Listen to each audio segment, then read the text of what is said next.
Hello viewers and welcome back to the Passion and Purpose of. Have you ever wondered what exactly it is that is holding you back from where you should be, from the life that you know you're capable of, in your family, your career, your business or your leadership? Let me guess, is it a lack of time or money, education or exposure? What if I dropped the shock and I told you these are not the things holding you back? So what is it then that holds me, that holds you, that holds us back? Fellow viewers, stay with me as I unveil in today's video what I believe is the most important thing that holds us back from the life that we truly desire.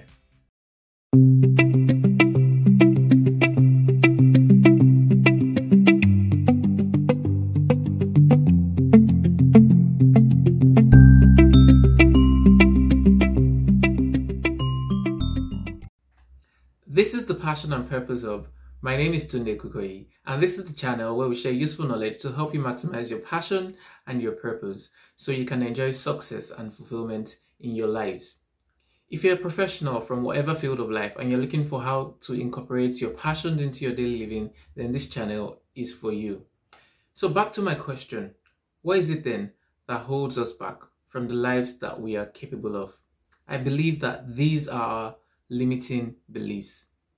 Limiting beliefs? Yes, limiting beliefs. Limiting beliefs are feelings of certainty that some things are either not achievable or impossible, and what they do then is that they stop us from taking action. For nearly a century, man had been trying to run a mile in less than 4 minutes.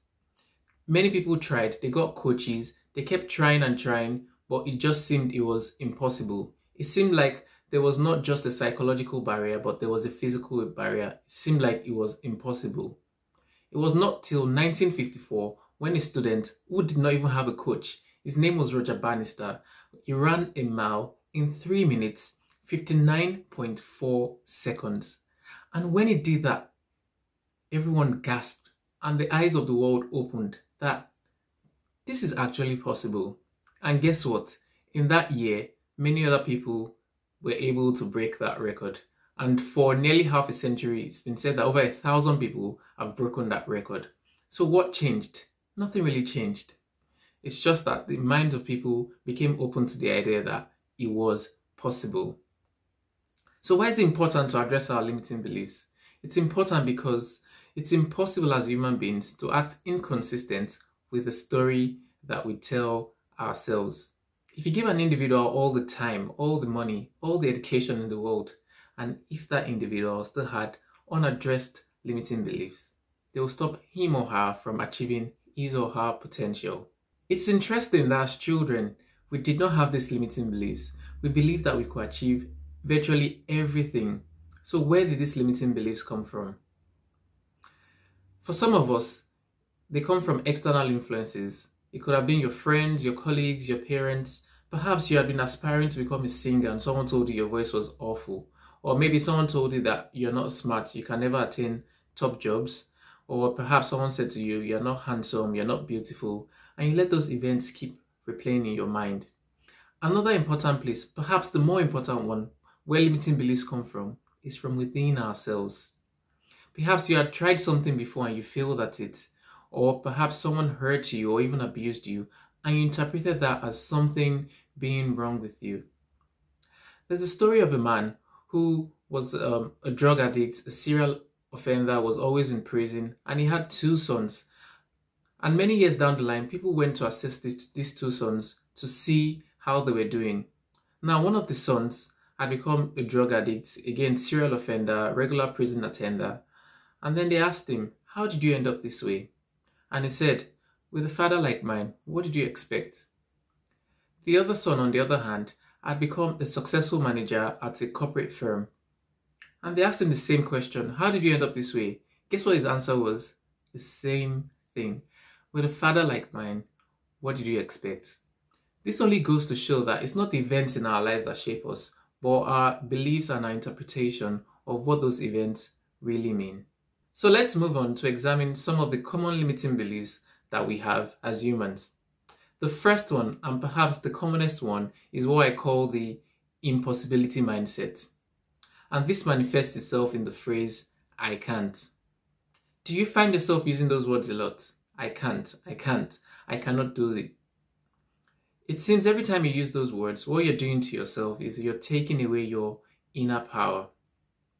It seems like you're automatically putting a cap on your ability. I particularly like how Robert Kiyosaki put it in one of his books. He coined it the power of the phrase, I can't. And this is what he said. I can't makes strong people weak. It blinds people who can see. It saddens happy people. It turns brave people into cowards. It robs geniuses of their brilliance. It causes rich people to think poorly, and it limits the achievements of that great person living inside us all. So I want you to be mindful every time you use those words, I can't. The next common limiting belief I want to talk about is the insufficiency mindset. And this commonly manifests itself in phrases such as, I don't have what it takes, I don't have enough, I don't know enough people. There's a funny story I once read about. It was of a young boy who was out fishing. Now, this boy had already caught 2 small fishes by the time an old fisherman came to sit by his side.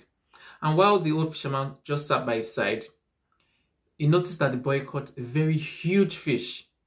And the fisherman exclaimed and said, wow, that's a very huge fish you just caught. But just before he finished the statement, guess what the boy did? The boy had removed the hook and he threw the fish back in the water. Then the fisherman asked, why did you throw that huge fish back in the water? Guess what the boy said? He said, my frying pan is too small, it's only 9 inches wide. And that fish is too big for my frying pan. Just imagine that. But that's kind of similar with what many of us do today. Are you constantly throwing opportunities away under the claim that you don't have what it takes? We live in a world of abundance, but if you don't realize it, you will never tap into it. What I want you to do is to expand your mindset and think of ways to make them work. The last common limiting belief that I want to talk about today is the insignificance mindset. And this manifests itself in phrases such as, who am I? I'm not good enough. No one will listen to me. I kind of had a bit of this insignificant mindset when I was about to start this YouTube channel. I thought to myself, start a YouTube channel? Who are you? Who's going to listen to you? Thankfully, I was able to hear from some people that encouraged me to get started anyway. Because if I did not take action, you probably would not be watching this video today. See, you have to believe that you're worth it. And you have to believe in yourself. Because if you don't believe in yourself, no one else will believe in you. Your message or your craft, it doesn't have to be good enough for everyone. But trust me, it will be good enough for someone.